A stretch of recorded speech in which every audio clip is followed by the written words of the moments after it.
60 سال بعد واقعہ سب پیش آئے، اس پر میں تفصیلی گفتگو نہیں کر سکتا، وہ شاہ صاحب تشریف لائیں گے انشاءاللہ، وہ اس پر سیاح حاصل تبصرہ فرمائیں گے.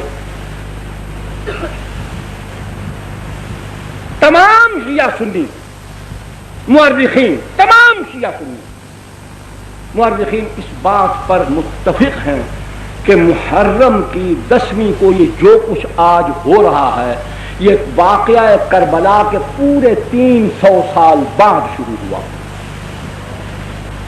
ایک تو خود واقعہ کربلا رسول اللہ صلی اللہ علیہ وسلم سے 60 برس بعد یا 58 برس بعد تقریباً واقعہ خود رسول اللہ کی بات ہو رہا. پھر اس واقعے کے ٹھیک 300 سال بعد ایک ایرانی النسل شیعہ معز الدولہ دہلوی بویح خاندان کا اپنی چالاکی، عیاری، مکاری، تقیہ، اس کی بنیاد پر وہ مسلمانوں کی حکومت میں گھسا، وزیر بنا.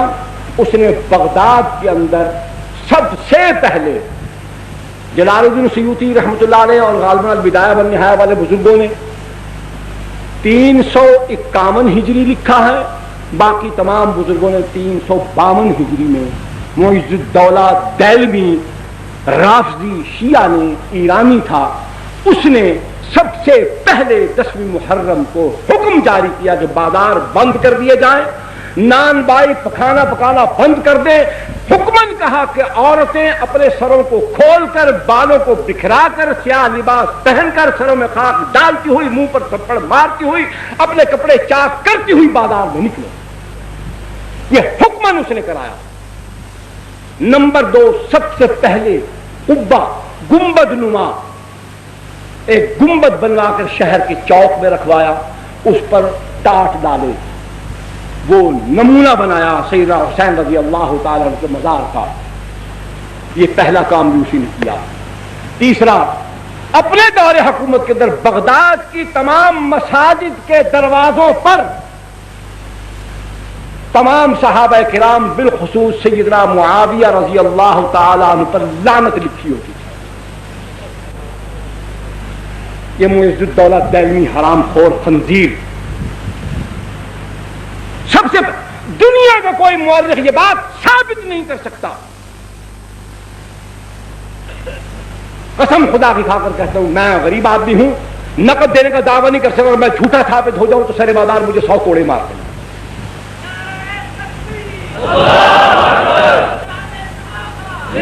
سیدنا حسین رضی اللہ تعالی عنہ کی شہادت کے ٹھیک 300 سال بعد معز الدولہ دہلوی، نام یاد رکھیے، شیعہ تھا، مکاری سے وزیر اعظم بن گیا، بغداد پر قبضہ کر لیا. وہاں اس نے حکمن 10ویں محرم کو یہ کام شروع کروایا. عورتوں کو حکمن باہر بھیجا کہ سر کھولو، بال کھولو، سیاہ لباس پہنو، سینہ کوبی کرو، اپنے منہ پر تھپڑ مارو، سر میں راکھ ڈالو، نوح پانی کرو، واہ ویلا کرو. پھر سمجھ لو کہ یہ کیا آسان طریقہ تھا کہ جب عورتیں نوجوان ہوں، خوبصورت ہوں، سیاہ لباس ہو، بال کھلے ہوں، وہ واویلا کرتی ہوں تو تماشا ہوگا کہ نہیں ہوگا؟ دیکھنے والا کون کون شیطان کہاں کہاں سے اٹھ کر نہیں آئے گا. اور یہاں تو وہ کیا ہے آگے اس حالت میں وہ یاد نہیں آ رہا، فارسی کا شعر ہے کہ بڑے بڑے عباد اور زہاد جو ہوتے ہیں ان کا وضو بھی ٹوٹ جاتا ہے، تسبیحاں ہاتھ سے چھوٹ جاتی ہیں. اس انداز میں اگر بازار کے اندر حسن کی فراوانی ہو اور جلوہ یار یوں حشر بدامہ ہو کر نکلے تو پھر کہاں کون ٹھہر سکتا ہے؟ بغداد کی سرزمین، بادشاہ کا حکم، اقتدار کا حکم، پھر کون نکلا ہوگا اور کس کس کو نکالا گیا ہوگا؟ کیسی کیسی ڈھونڈ ڈھونڈ کر نکالی ہوں گی، کیسے کیسے جلوے مہیا کیے گئے ہوں گے، کیسی کیسی افسرائیں نرتقیں دکھاتی ہوئی وہاں جلوہ افروز ہوئی ہوں گی.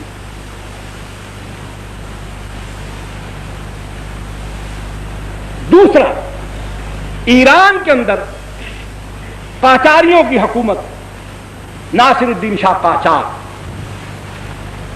اس نے اپنے دور حکومت کے اندر باوجود اس کے سنیے، باوجود اس کے کہ وہ قاجاری رافضی تھے، شیعہ تھے، نسل در نسل سارے قاجار شیعہ حکمران آئے، صفوی خاندان،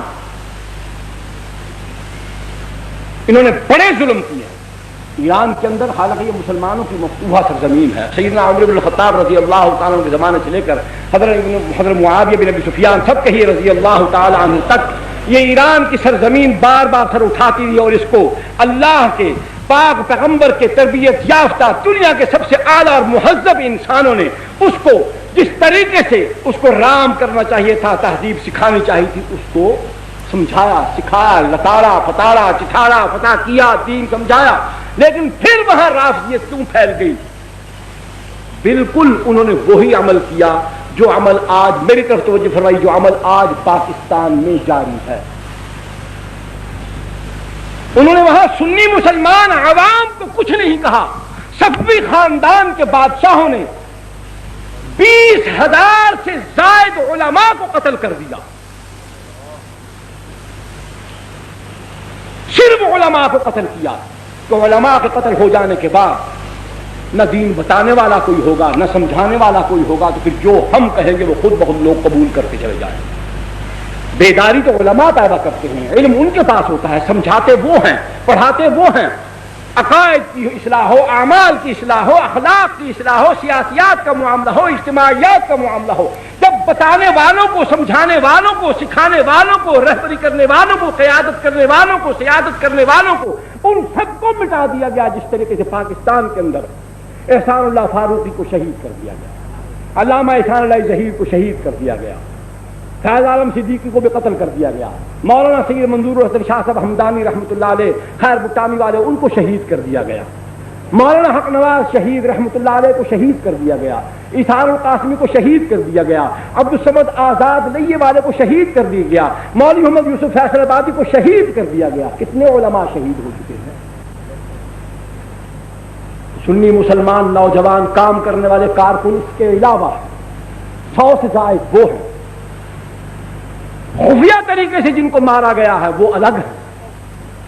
جب اسی طریقے سے اہل سنت والجماعت کا طرز عمل یہی ہوگا جو آج ہمارا ہے، تو بالکل وہی صفوی خاندان والا عمل پاکستان میں شروع ہو چکا ہے۔ یہ بھی اس بات کی نشاندہی کرتا ہے کہ سنی سن ہو چکا ہے، اس کے اندر غیرت دینی مر چکی ہے، اس پر پھٹکار پڑ گئی ہے کہ صحابہ کے پر لعنت بھیجنے والے مردود ملعون لوگوں کے ساتھ تعلقات کی وجہ سے خدا نے اس کا ایمان سلب کر دیا، اس سے غیرت دینی چھین لی۔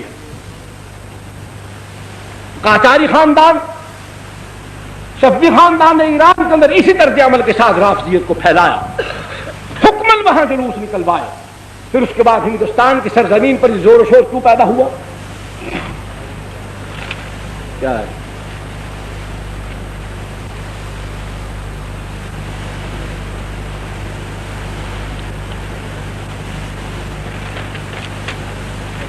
ہندوستان کے اندر بھئی آپ توجہ میری طرف رکھیں، کان اور آنکھ میری طرف رکھیں، ہاتھ جیب میں ڈالتے جائیں، اس پر میں کوئی اعتراض نہیں کرتا۔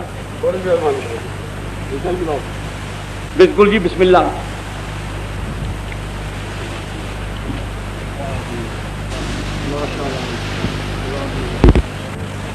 توجہ میری طرف رکھیں،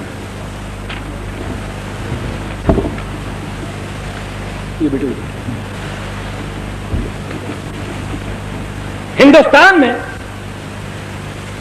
اورنگزیب عالمگیر رحمت اللہ علیہ کے بعد لکھنؤ کے علاقے میں، اودھ کے علاقے میں، یہاں ایک گورنر تھا، نمائندہ تھا مغلیہ سلطنت کا۔ مغلیہ سلطنت کے اندر جب زوال آیا، کمزوری آئی، طوائف الملوکی پھیلی، ہر علاقے میں جہاں جہاں کوئی گورنر تھا وہ اپنے طور پر بادشاہ بن بیٹھا، القابات اپنے بنا لیے، اپنے علاقے کو، صوبے کو اس نے خود ایک سلطنت بنا لیا۔